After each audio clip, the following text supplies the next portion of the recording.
사무엘상 4장 3절에서 11절입니다. 예, 구약성경 414면이 되겠습니다. 414페이지쯤에 있습니다.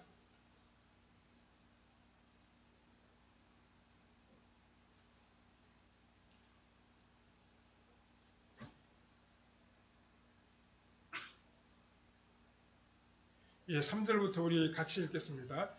백성이 진영으로 돌아오매 이스라엘 장로들이 이르되 여호와께서 어찌하여 우리에게 오늘 블레셋 사람들 앞에서 패하게 하셨는고 여호와의 언약궤를 실로에서 우리에게로 가져다가 우리 중에 있게 하여 그곳으로 우리를 우리 원수들의 손에서 구원하게 하자 하니 이에 백성이 실로에 사람을 보내어 그룹 사이에 계신 만군의 여호와의 언약궤를 거기서 가져왔고 엘리의 두 아들 홈니와 비느하스는 하나님의 언약궤와 함께 거기에 있었더라.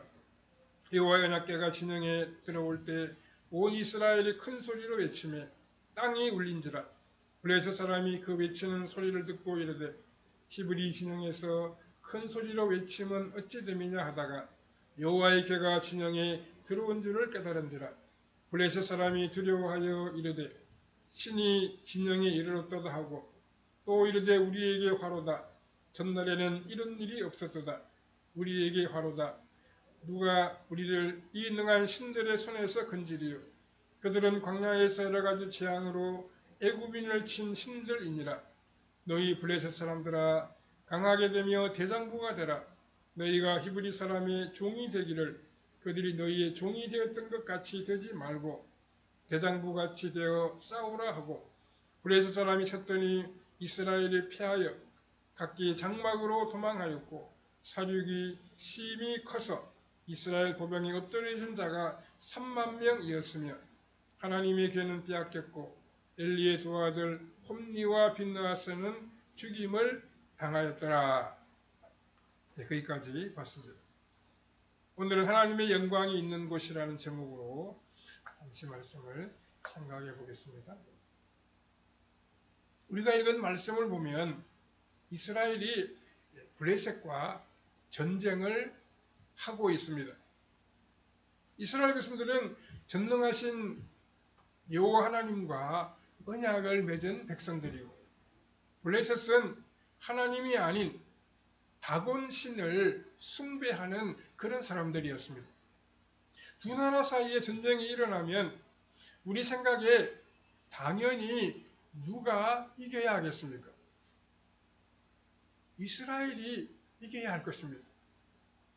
하지만 오늘 말씀을 보면 블레셋 사람들이 이기게 됩니다. 우리가 읽은 본문의 앞부분인 2절을 보면 그 둘이 싸우다가 이스라엘이 블레셋 사람들 앞에서 패하여 그들에게 전쟁에서 죽임을 당한 군사가 4,000명가량이라 이렇게 기록하고 있습니다. 말이 4,000명이지. 당시 이스라엘 백성들은 얼마나 큰 충격을 받고 또 절망에 빠졌겠습니까? 그리고 왜 자신들에게 이런 끔찍한 일이 일어났는지 아마도 그 이유를 따져 보았을 것입니다. 그런데 당시 이스라엘 백성들은 전쟁에서 패한 이유를 하나님의 말씀에 비추어 자신들의 삶을 반성하지 아니하고 종교적인 사고 방식으로 접근했습니다. 당시 백성들은 엘리 제사장의 종교적인 리더십 덕분에 일상생활뿐만 아니라 이방 민족과의 전쟁에서의 승리의 근거를 종교적인 의식과 절차를 엄격하게 지켰는지의 여부에서 찾았습니다. 그러니까 종교적인 의식과 절차를 정성스럽게 밟지 않아서 전쟁에서 패하게 되었다는 것입니다. 당시의 백성들은 블레셋과의 전투에서 패배한 원인은 실로에 모셔진 여호와의 언약궤를 전쟁터로 모셔오지 않았기 때문이라고 생각했습니다.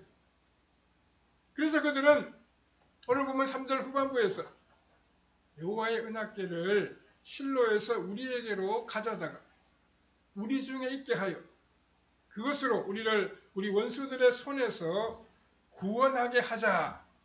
이렇게 결론을 내리게 됩니다. 오늘 우리가 읽은 이 말씀을 함께 묵상하면서 오늘 우리에게 주시는 주님의 교훈을 함께 생각해 보아야 하겠습니다. 첫 번째로 언약궤는 임마누엘의 상징입니다. 하나님의 함께 하심의 상징입니다. 이스라엘의 장로들은 언약궤를 모셔와야 되겠다라고 하는 그러한 결론에 도달하게 되었습니다. 사사시대 이전이나 또 지금 이스라엘 장로들이 이해하고 있는 모세의 전통을 보면 이스라엘이 다른 민족과 전쟁을 할 때 언약궤는 전쟁에서 승리하게 하는 임마누엘의 상징이었습니다. 민수기 10장 35절과 36절에서도 그런 내용이 나타나 있습니다.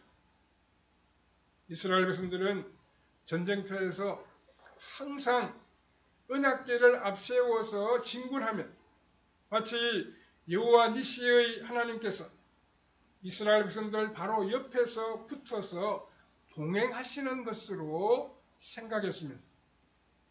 그 백성들은 언약궤가 함께하면 주님의 보호와 승리를 항상 기대할 수 있었습니다.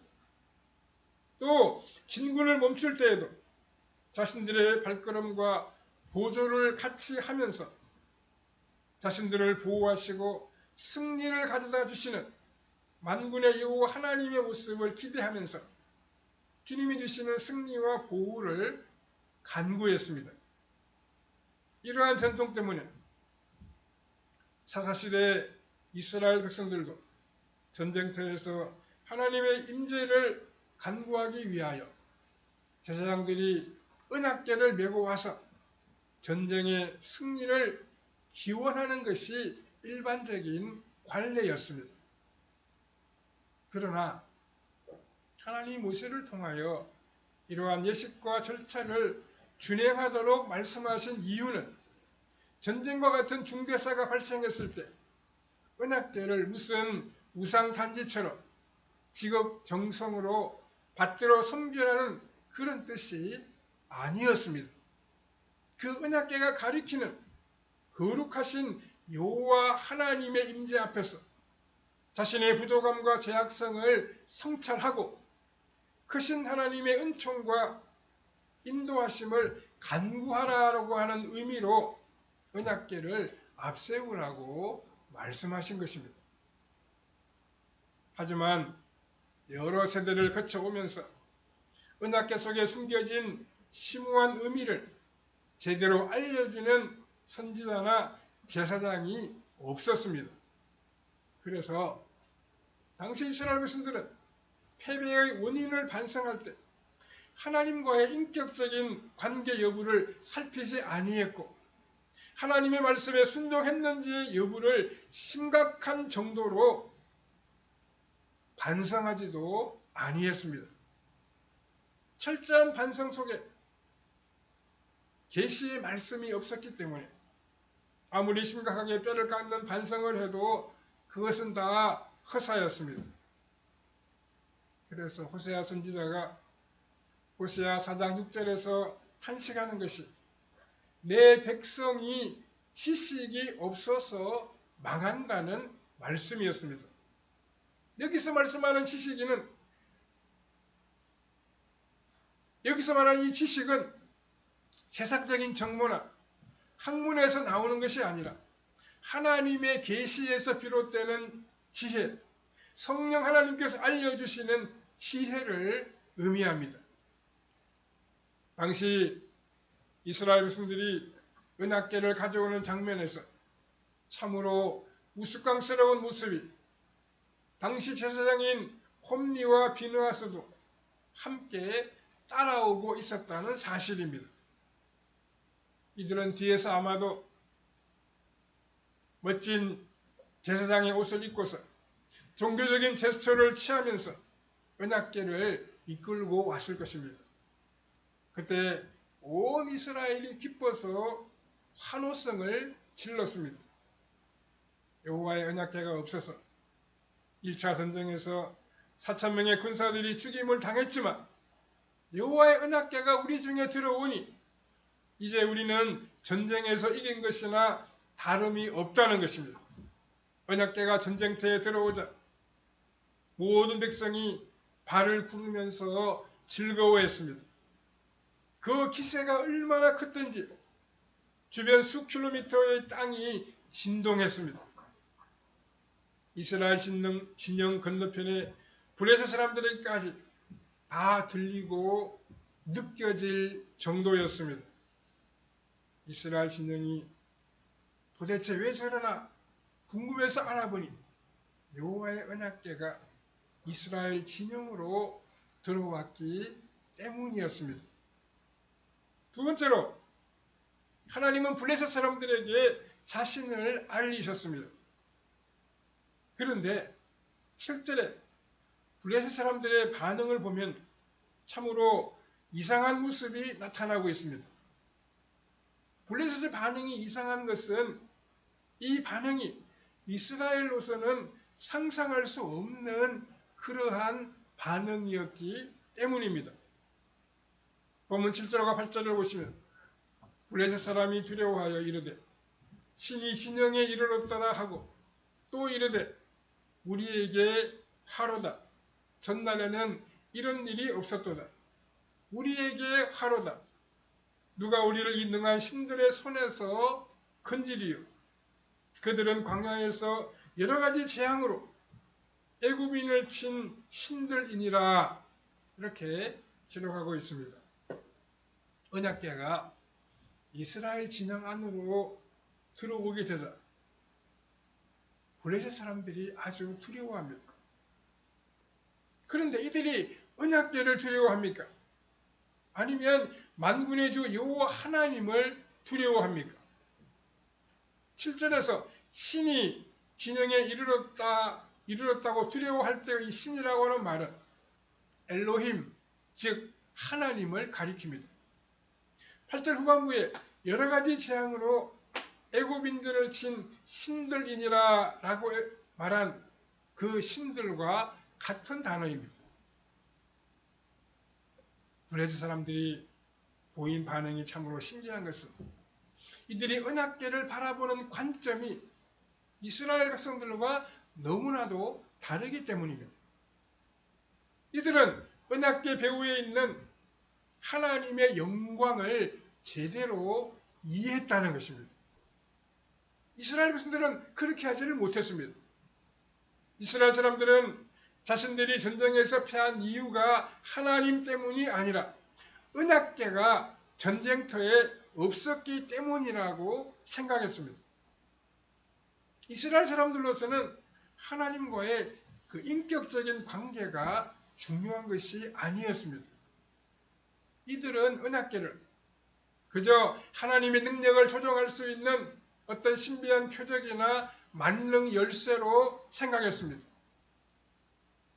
제사장 홈리와 비느하스가 성전 안에서 얼마나 음란하고 패역한 범죄를 저지르던 관계없이 그저 언약궤만 가져다 놓으면 당장 전쟁에서 승리할 것이라고 그렇게만 생각한 것입니다.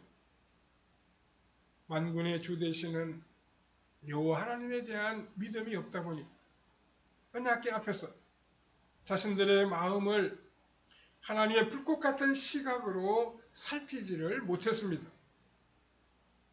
하나님께서 지금 언약궤 옆에 있는 저 홈리와 비느하스의 제약을 얼마나 역겨워하고 있는지를 전혀 생각하지 못했습니다.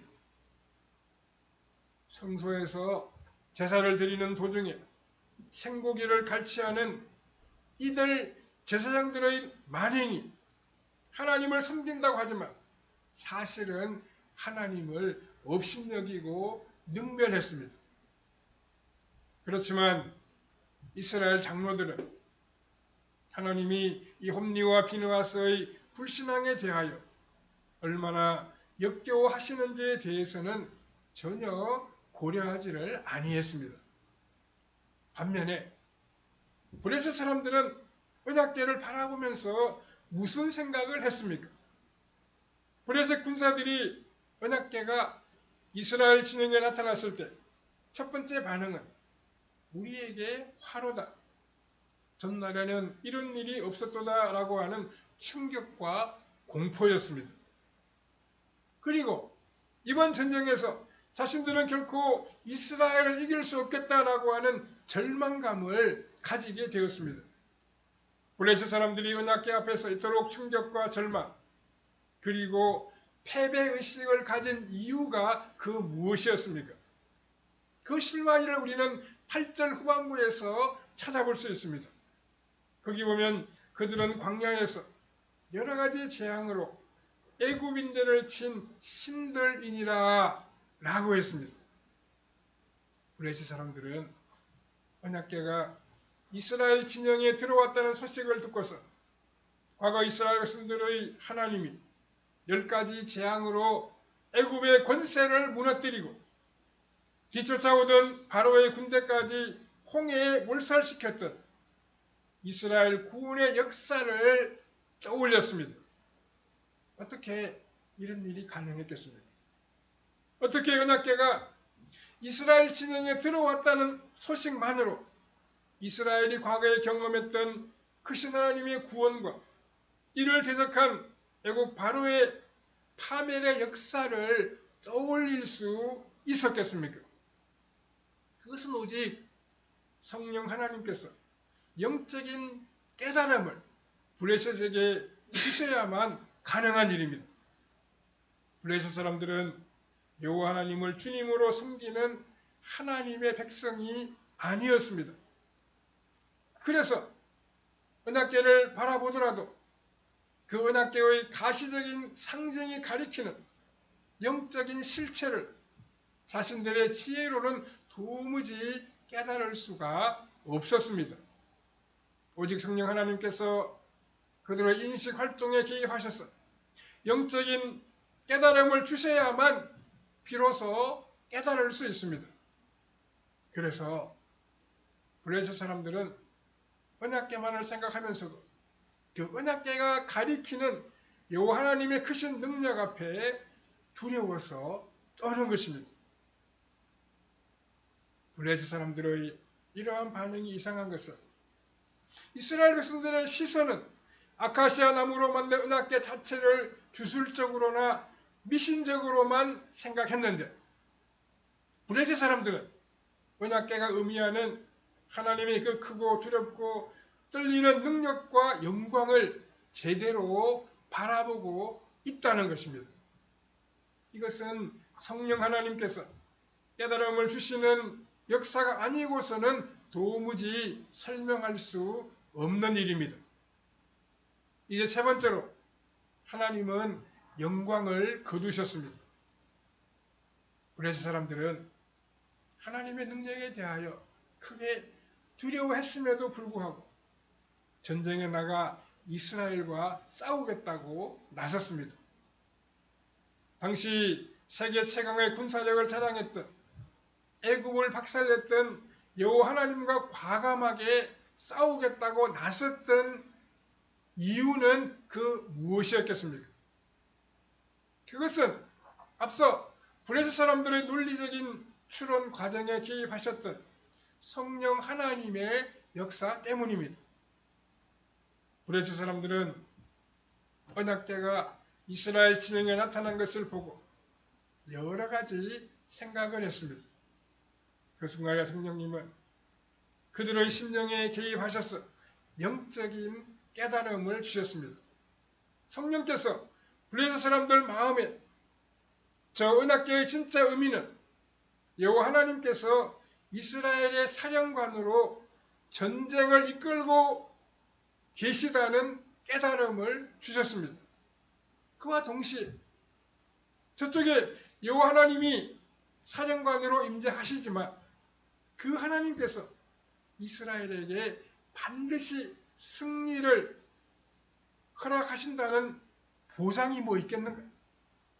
혹시 우리가 죽을 힘을 다해 싸우면 오히려 우리가 이길 수 있지 않겠는가? 성령 하나님께서 순간적으로 블레셋 사람들의 마음에 이러한 자신감과 용기를 허락해 주셨습니다. 10절 후반부를 보시면 사륙이 심히 커서 이스라엘 보봉에 엎드려진 자가 3만 명이었으며 이렇게 기록하고 있습니다. 그리고 11절에 하나님의 언약궤마저 블레셋 군대에게 빼앗기고 언약궤를 지키고 있던 엘리의 두 아들 홈니와 비느하스도 죽임을 당하고 맙니다. 9절에 보면 너희 블레셋 사람들아 강하게 되며 대장부가 되라. 너희가 히브리 사람의 종이 되기를 그들이 너희의 종이 되었던 것 같이 되지 말고 대장부와 같이 되어 싸우라 하고 이렇게 기록하고 있습니다. 하나님이 언약궤를 통하여 블레셋 사람들의 마음에 먼저는 절망감을 안겨주셨다가 다시 결사항전의 의지를 불태우도록 감동하시는 장면을 보면 이사야서의 말씀이 연상됩니다.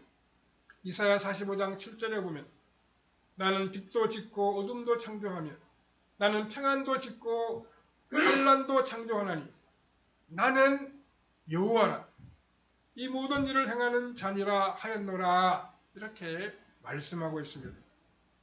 우리 하나님은 빛과 생명을 창조하시지만 동시에 어둠과 죽음도 창조하시는 분이시며 사람들의 심령의 평안도 만드시는 분이지만 동시에 환난도 창조하시는 하나님이십니다. 왜 성령 하나님은 적국인 블레셋 사람들의 논리적인 추론 과정에 개입하여 여호와 하나님 인도하시는 이스라엘 백성들과 결사항전의 투지를 가지고 싸우도록 그들의 마음을 움직이셨겠습니까? 하나님이 블레셋 사람들에게 전례 없는 하나님에 대한 지식을 허락하신 이유는 또 무엇이겠습니까?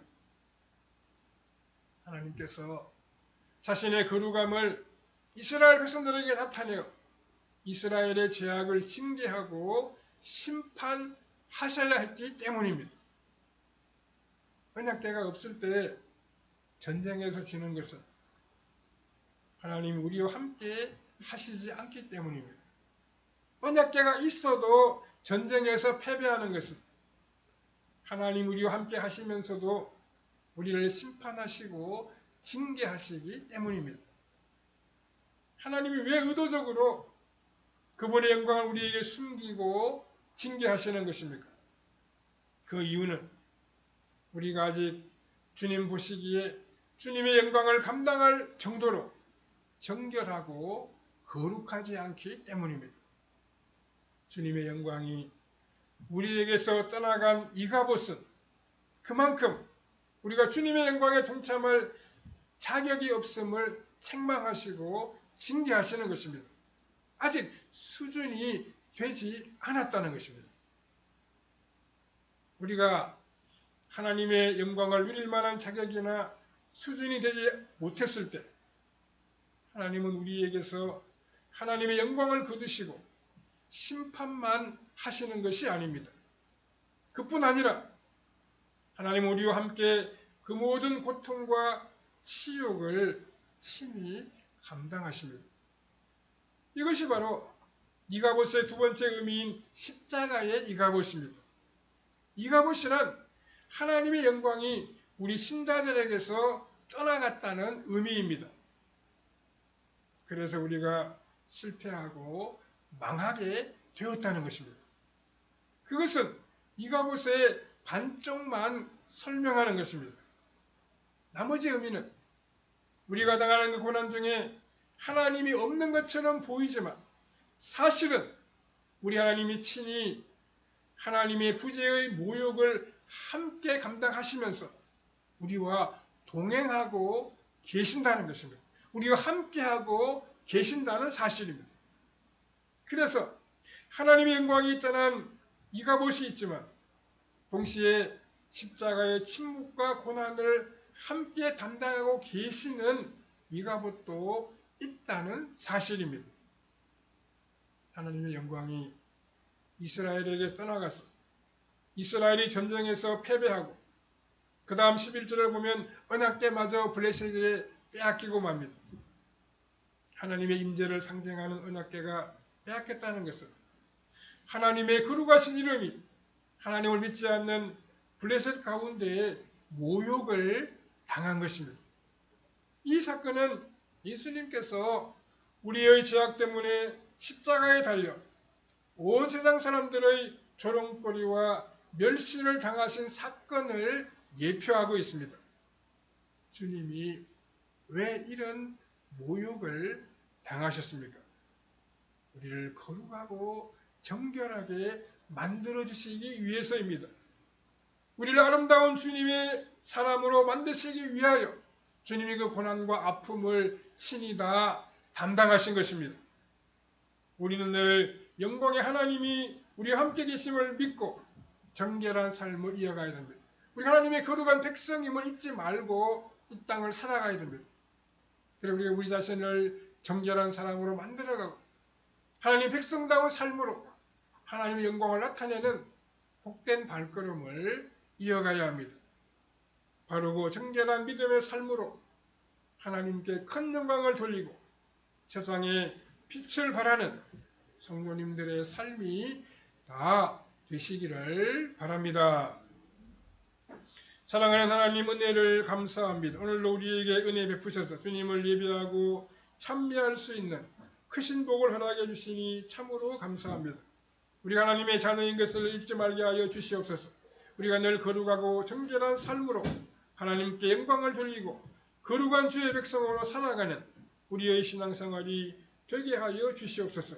정결한 믿음의 생활로 하나님을 영화롭게 하고 이 어두운 세상에 빛을 발하고 세상의 소금으로 나타나는 우리의 아름다운 신앙생활이 펼쳐지도록 아버지 하나님 은총을 베풀어 주시옵소서. 우리가 늘 믿음으로 살아가며 하나님의 크신 영광을 드러내는 복된 사람들 다 되게 해주시기를 원하옵고 예수님의 거룩하신 이름으로 기도하옵나이다. 아멘.